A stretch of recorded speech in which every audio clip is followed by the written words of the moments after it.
in the deep darkness, where reality and fantasy merge into one. Do you dare to enter the unknown world? So let's get to the stories.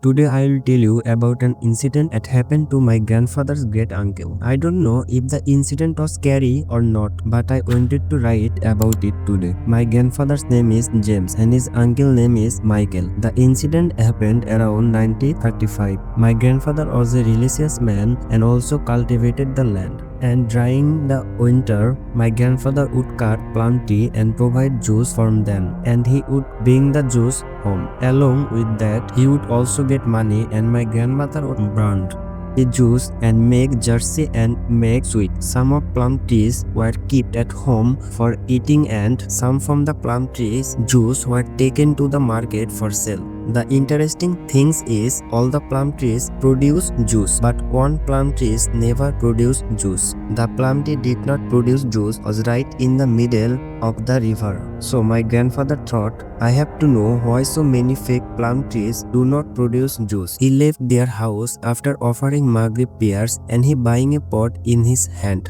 Let me tell you that at time there was no electricity. He had to recite the call to prayer on his face. He was tired after walking for a mile and a half and was too late to rest under the plum tree. The night was getting dark. In the meantime, he made a decision. He would climb to the plum tree without thinking about the surroundings. He climbed the tree as soon as he climbed, he saw that looked like a human being. Someone was sitting and drinking juice like water from a tall jar of juice. And old man said, "Who are you?" "The juice that trouble me every day. So you steal and eat it to see me." Old man had a hurricane near his mouth and immediately with his breath the light of the hurricane went out. Old man didn't understand Horte's sins. He recited some prayers from Ayatul Kursi and Surah Sin, blew on the things and said, "Who are you and what are you doing here?" He immediately took possession of the house, which the old man scolded and said, "This is my house. Who else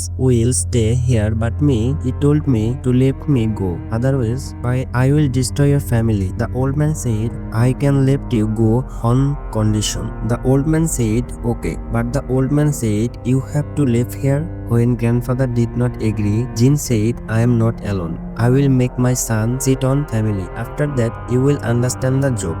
Grandfather was really scared. Finally, he agreed to give juice. Grandfather asked, "Where and how should we give the juice?" He said, "You will leave the party behind the banyan tree on the path you are going to inform. After the evening, I will leave the juice there as Jinn had said." Grandfather used to leave the juice there once one day and come home. He told me everything, grandma. So grandma also know.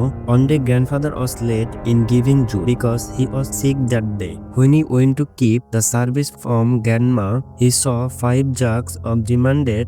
I used to resend 4 jugs of juice every day. Then he realized that the Jinn had not been given juice.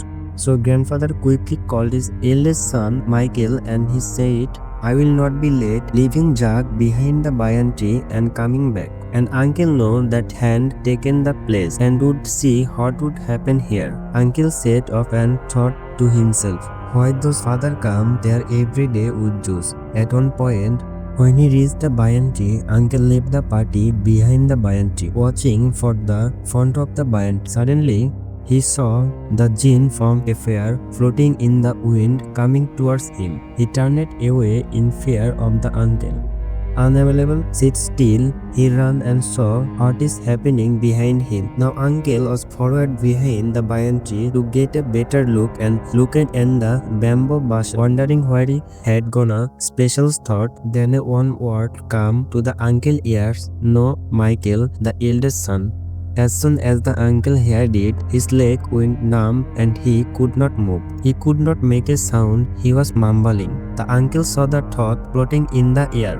Then the uncle felt that someone was holding him down. He tried to scream but could not. He started getting more scared. It was a fair hand slowed and he could not bear it anymore. Uncle lost consciousness while grandfather was there. He was getting tense as to why his son still hadn't come. Grandfather called my father and younger uncle to take her out to the house. But since my father's younger uncle was grandfather left alone without walking them, he understood that he would find uncle if he went to the barn. But when he got there, he saw that uncle was not there. Unable to find his surrounding, grandfather note down to preempt hot harm left I down to E by packing my son. Then grandfather heard a voice, "Your son is fine and healthy. Didn't worry." The one who said, "Look at me and follow me and take your son." Grandfather followed him as he said and entered the thwarted door. Grandfather stopped when he saw Jinn. Jinn said, "Come inside and take your son." Hearing his son's words, grandfather went inside the house. Uncle is sleeping comfortably on the couch. Grandfather was around. He is looking around, looking at the fruits. Experience shootings.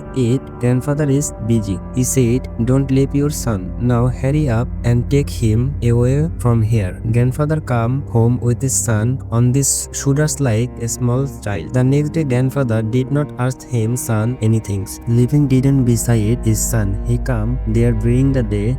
When she arrived, he saw that there was really no one house there. Grandfather thought to himself, "Maybe we'll find him there at night." Grandfather after dusk was hiding behind a bench, keeping the load of the juice behind him. Since it was a little late, grandfather come home and Asia pears and left again. The juice pot was kept there as it was. When he came the pond, he saw that it was still there. Since then, his jeans has not come to them or been seen. Grandfather felt sad about that day. This is today's bonus story. Let's get started. I will tell you the incident I had from my grandfather. Without further ado, let's get the incident. I am telling to the way my grandfather told us. The incident is an incident what happened to my grandfather's uncle. I am not telling my grandfather's real name. His uncle's fake name is Jack. My grandfather got married around 1970. My grandfather uncle's neighboring village was very fond of fishing. So he used to go the river with a net to fish every day. It should be late at night, around 12 or a.m. That day, the fish was very abundant. So he was supposed to come home. He forget. One time he went too far along the river bank to catch fish. There was a gate in front of him which was made to the let of water of the river into the bell. He went to the and cast a net in the river to catch fish. The net got stuck in something. Then he went down into the water and with a great difficulty freed himself from the river. Then when he came out of the water, he looked towards the river. He saw someone sitting and watching him. He thought it might be someone from the house and called it the person, but the man got up without answering or saying anything and went to the other side. Uncle thought nothing of it and went to home. The next night he went to the river again with his net. That day too there was many fish catch, so the night was long. Later it was night was when he was leaving. Right then from now on someone called out, "Uncle Karim, where are you going? You want to be able to fish again today?" Not understanding anything, he says, "It's late night and I have to go home." Then the man says, "If you don't eat fish, what will I eat?" After a while, he saw something as big as a mountain standing in front of him.